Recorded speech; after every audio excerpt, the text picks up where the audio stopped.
بسم اللہ الرحمن الرحیم۔ شب قدر کی حقیقت۔ مسلمان دین کے نام پر چیزوں کو پراسرار لینے کے عادی ہو گئے ہیں۔ یہی معاملہ شب قدر کا بھی ہے۔ شب قدر کی اہمیت کسی پراسراریت کی بنا پر نہیں ہے، بلکہ وہ قرآن کی بنا پر ہے۔ یہ وہ رات ہے جب قرآن نازل ہونا شروع ہوا۔ حقیقت یہ ہے کہ اللہ نے انسان پر دو سب سے بڑے احسان کیے۔ پہلا یہ کہ اس نے انسان کو انسان بنایا، اور دوسرا یہ کہ اس نے انسان کی ہدایت کا انتظام کیا۔ قرآن اسی انتظام کے تحت نازل ہوا۔ اس سے معلوم ہوا کہ شب قدر کی اہمیت قرآن کی نسبت سے ہے، نہ کہ قرآن کے بغیر۔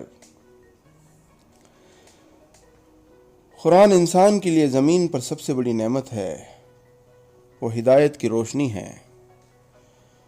قرآن انسان کو خالق کا اور خالق کے منصوبے کا پریچے کراتا ہے۔ قرآن انسان کو زندگی کی حقیقت اور اس کے انجام سے باخبر کرتا ہے۔ قرآن کے مقصد پر غور کرنے سے پتہ چلتا ہے کہ قرآن کی حیثیت یہ ہے کہ وہ کتاب ہدایت اور کتاب دعوت ہے۔ قرآن کی یہ حیثیت اپنے ماننے والوں سے تقاضا کرتی ہے کہ وہ اپنی زندگی میں اس سے ہدایت لیں اور اسے ان انسانوں تک پہنچائے جن تک وہ نہیں پہنچا۔ اس سے معلوم ہوا کہ جس نے قرآن کو کتاب ہدایت اور کتاب دعوت کی حیثیت سے دریافت نہیں کیا، وہ مقصد نزول قرآن سے محروم رہا۔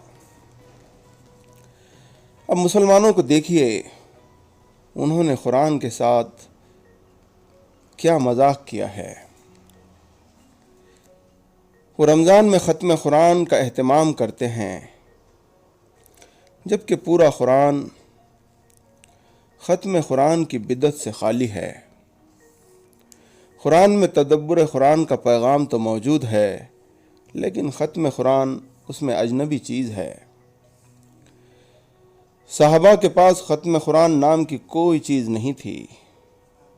بے شمار صحابہ ایک دو آیت یا کوئی ایک سورہ میں موجود پیغام جان کر اس پر ایمان لائے۔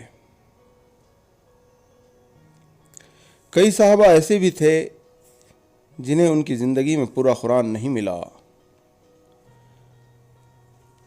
ختم قرآن کا اس سے بھی زیادہ خطرناک مذاق یہ ہے کہ اجمی لوگ بغیر کچھ سمجھے اس کے عربی الفاظ پڑھ ڈالنے کو قرآن کی تلاوت سمجھتے ہیں، مانو خدا نے قرآن کے عربی الفاظ بنا سمجھے بوجھے پڑھنے کے مقصد سے اس کو بھیجا تھا، اور مسلمان اس کی تکمیل میں لگے ہوئے ہیں۔ استغفر اللہ۔ اسی طرح ایصال ثواب اور قرآن خوانی کے نام سے قرآن کے عربی الفاظ بنا سمجھے پڑھے جاتے ہیں، جبکہ ایصال ثواب اور قرآن خوانی قرآن میں اجنبی چیز ہے۔ لہٰذا یہ قرآن کے نام سے مسلمانوں میں رائج بدعت ہے، صرف بدعت، اس کے سوا اور کچھ نہیں۔ آپ کو شب قدر کو پانے کے لیے ان بدعات سے خود کو الگ کر کے مقصد نزول قرآن کو دریافت کرنا ہوگا۔ شب قدر کے حوالے سے میں یہ قرآن میں موجود جنوں سے متعلق ایک واقعے کی طرف آپ کو متوجہ کرنا چاہوں گا۔ اس واقعے میں قرآن کے حقیقی مومن کی جھلک موجود ہے۔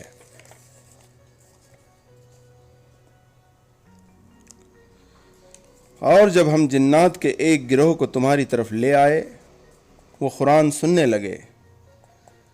پس جب وہ اس کے پاس آئے تو کہنے لگے چپ رہو۔ پھر جب قرآن پڑھا جا چکا تو وہ لوگ ڈرانے والے بن کر اپنی قوم کی طرف واپس گئے۔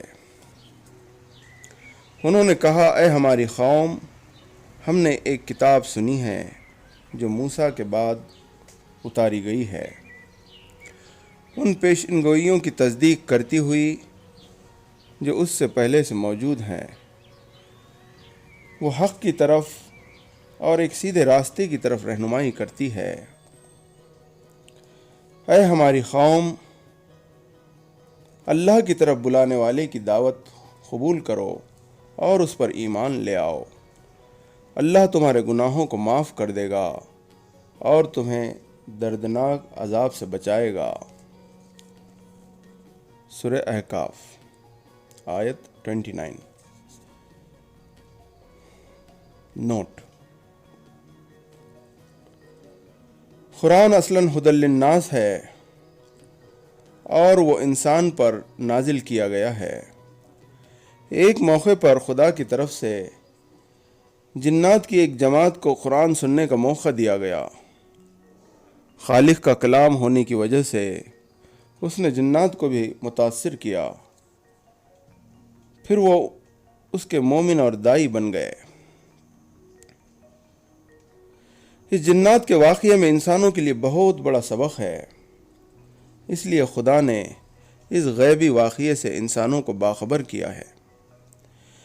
اگر خدا اس واقعے کی خبر نہ دیتا تو انسانوں کو اس کی خبر نہ ہوتی۔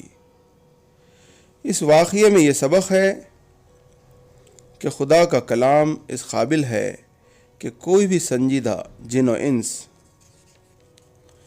اس کو سنے تو وہ اس کا مومن اور دائی بن جائے۔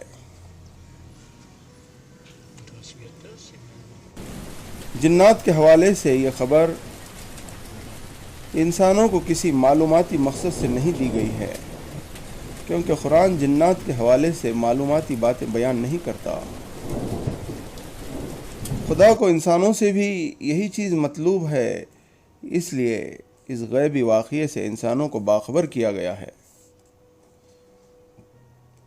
یہ کہا جائے تو شاید غلط نہیں ہوگا کہ اس واقعے کی روشنی میں ایمان انسانوں سے یہ سوال کیا جا رہا ہے کہ اصلاً جنوں کے لیے نہ ہوتے ہوئے بھی اور جنوں پر نازل نہ ہونے کے باوجود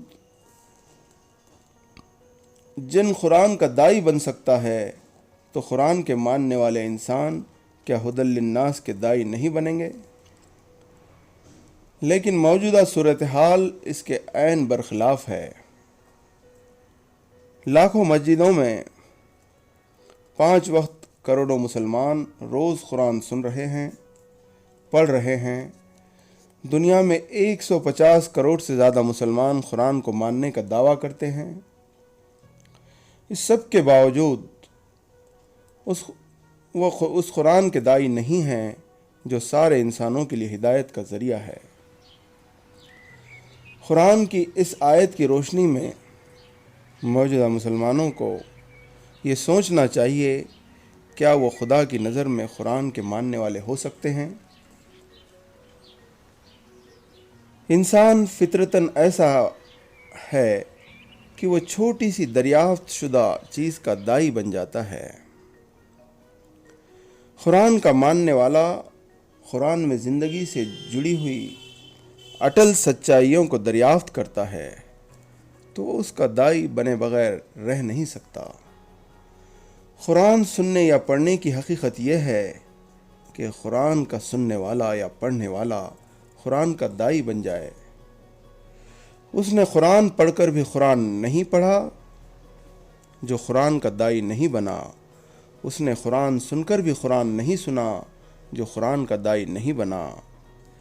حقیقت یہ ہے کہ قرآن کے دائی نہ بننا کوئی سادہ بات نہیں ہے، یہ خود قرآن کے ماننے پر سوال یا نشان ہے۔ ایک شخص قرآن کا مومن ہے لیکن وہ قرآن کا دائی نہیں، ایسا ہرگز ممکن نہیں۔ سوچئے۔